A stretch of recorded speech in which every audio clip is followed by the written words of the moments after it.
वो बार बार आपका नाम ले रहे थे। मेरा नाम? जी आपका। मेरे हस्बैंड भी मेरे लिए इसी तरह पागल है। हमारी भी लव मैरिज हुई है, इसलिए मुझे अंदाजा हुआ कि आप लोगों की भी लव मैरिज है। आपको एक तरकीब बताऊं इन्हें जल्दी ठीक करने की? क्या? आप इनका हाथ पकड़ के बैठ जाए और बार बार प्यार से इनका नाम पुकारें।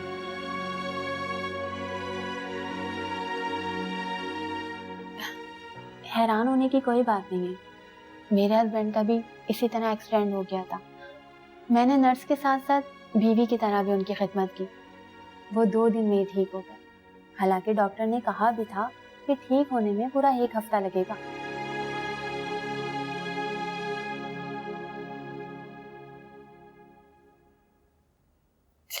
आप मेरी बात को मजाक मत समझें, मैं बिल्कुल सच कह रही हूँ। मियाँ बीवी 2 जिस्म मगर एक जान होते हैं। अगर जख्मी ये हुए हैं तो तकलीफ आपको भी तो हो रही है ना, और आपका तो चेहरा बता रहा है कि आप कितनी परेशान हैं। देखिएगा, आप इनको प्यार से बुलाएंगी तो ये जरूर आंखें खोल देंगे। मैं चलती हूँ। जाने कब समझेगा मेरी दर्द, मेरी पीड़ पिया। मैंने खुद ही किया है उसे अजनबी, हाय चीर जिया। जब हम आपके हस्बैंड की ट्रीटमेंट कर रहे थे तो वो बार बार आपका नाम ले रहे थे। हाथों में लकीरें ढूंढूं मैं तो पिया तेरे नाम की।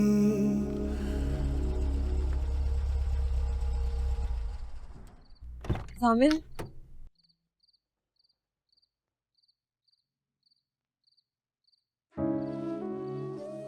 हाँ मैं समझी थी जामिन आ गई। कैसी है मेरी बेटी? अब कैसी तबीयत है बेटा? जामिन क्या आज भी ऑफिस नहीं आया? आप अपने रिसोर्सेज से पता करवाए ना कि वो ऑफिस क्यों नहीं आ रहा, वो इस वक्त कहाँ है? अच्छा चलो आओ, शाबाश, अंदर अंदर बैठ के बात।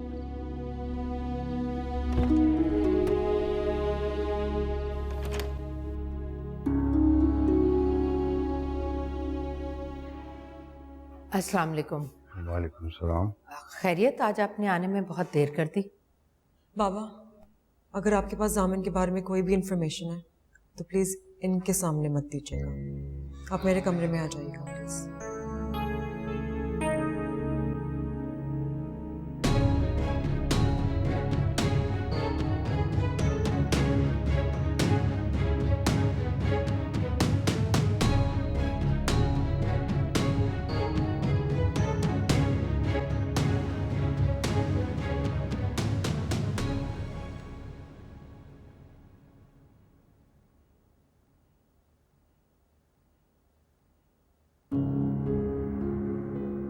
इफ्तिखार इतने परेशान क्यों लग रहे हैं? कहीं ना ये तो पता नहीं चल गया कि जामिन मेरी वजह से हॉस्पिटल में है।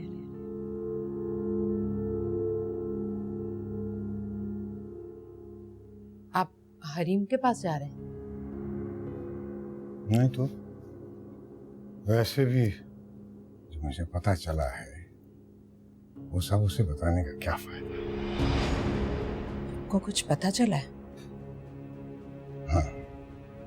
जामिन के बारे में? हाँ। क्या क्या पता चला? बताइए ना इफ्तिखार, क्या पता चला? मुबश्शिर रहमान को जानती हो? मेरा बहुत पुराना बिजनेस राइवल है।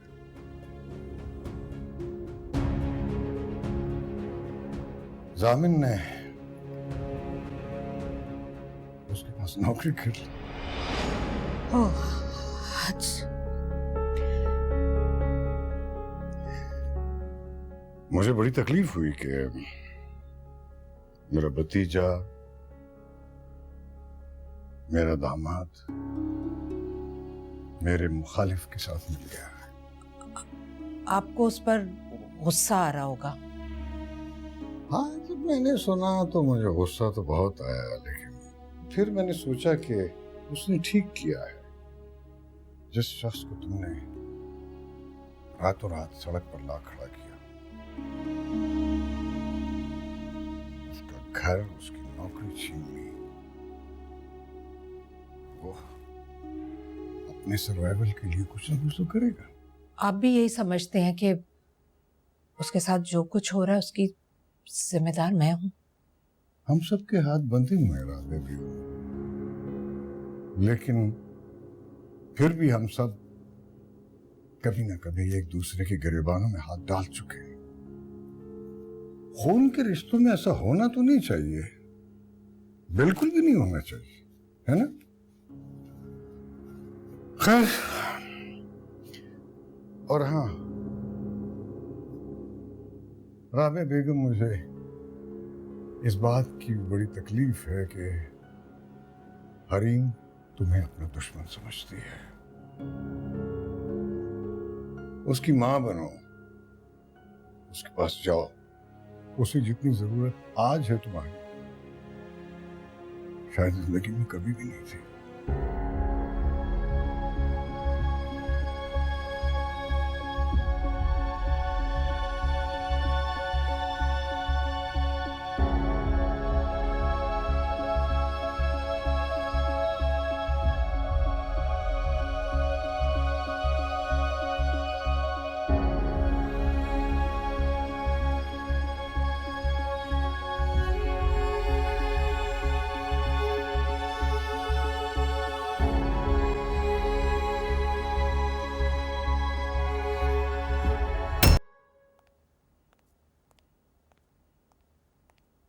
भाभी जान, हरीम के पास जा रही है? हाँ, जा तो रही हूँ, लेकिन नज़ा, मुझे समझ में नहीं आ रहा कि मैं उससे कहूंगी क्या। समझ तो मुझे भी नहीं आ रहा कि अपने दिल को कैसे समझा। एक लम्हे तो दिल चाह के सहर को फोन करके अपने बेटे की खैरियत मालूम कर लो, लेकिन फिर हिम्मत से काम लो नज़ा, अल्लाह ने चाहा तो वो ठीक होगा। और तुमने अच्छा किया जो सहर को कॉल नहीं की, वरना वो तो सोच में पड़ जाती कि हमें कराची में बैठे बैठे जामिन के एक्सीडेंट का कैसे पता चल गया। हाँ, सोच में भी पड़ जाती और शक में भी। वरना साहब, तुम्हें मुझ पर गुस्सा आ रहा होगा। हाँ, गुस्सा तो आ रहा है, लेकिन आपसे ज्यादा राफे पे आ रहा है। दिल चाह रहा है उससे बुलाकर उसके मुंह पर थप्पड़ मार दूं। उसने मेरे बेटे के साथ इतनी बेरहमी का मुजाहरा सिर्फ इसलिए किया क्योंकि जामिर ने उसे शहर के कमरे में जाते हुए देख लिया था और जामिर ने पकड़कर उसे मारा था। ये कब हुआ? मुझे तो नहीं पता। उस बदबख्त ने इसी बात का बदला लिया है। अगर वो आपका भतीजा ना होता ना, तो सचमुच मैं उसका मुंह तोड़ देती।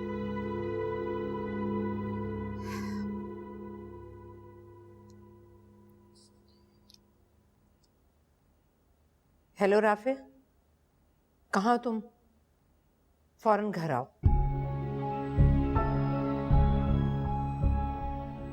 मुनज़्ज़ा, तुमने सुलह का हाथ बढ़ाया था, मैं भी दोस्ती का हाथ बढ़ाती हूँ। राफे आ रहा है, अपने दिल के सुकून के लिए तुम जो चाहो उसके साथ सलूक कर सकते हो।